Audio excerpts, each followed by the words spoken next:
আমি এর আগেও আপনাদেরকে বলছি, আপনাদের মাধ্যমে, আপনারা তো আমার মাধ্যম, আমার তো কোনো মাধ্যম নাই, আপনারা আমার মাধ্যম, আপনাদের মাধ্যমে আমি রিকোয়েস্টের আগেও করছি যে ঢাকা শহরের ট্রাফিক অবস্থা বড় ভঙ্গুর, নাজুক, মানুষ কষ্ট পাচ্ছে, আমি নিজেও কষ্ট পাই যে আমার মানুষগুলো এই শহরে বাস করে, আমি তার ট্রাফিক দেখি ঘন্টার পর ঘন্টা তারা রাস্তার মধ্যে আটকে থাকে।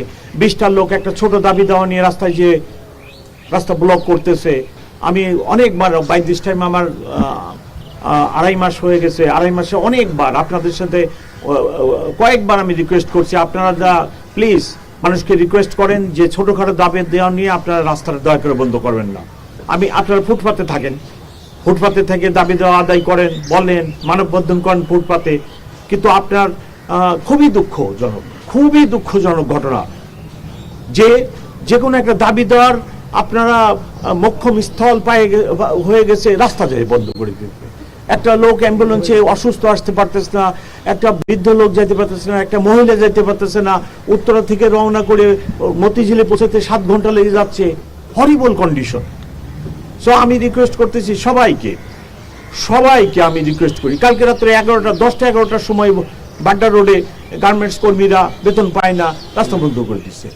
তো আমি তো বিনীতভাবে অনুরোধ করতেছি, আমরা তো পট পরিবর্তনের পরে আমাদের পেশাগত দায়িত্ব এবং আমাদের কর্মধারা পরিবর্তন করছি।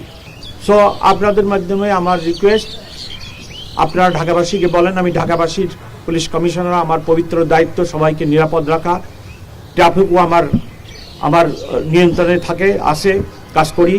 তো সেখানে এই নাজুক ট্রাফিক অবস্থা, তার মধ্যে প্রতিদিন দিনে রাত্রে,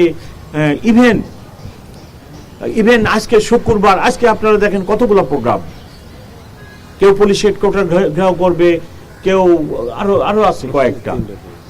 আপনারা যদি রাস্তায় এত প্রোগ্রাম করে তাহলে আমরা কিভাবে সম্ভব এটা বলেন, আমাকে বোঝায় বলেন। আপনি এখানে দাঁড়ান, আপনি আমার দায়িত্বটা নেন।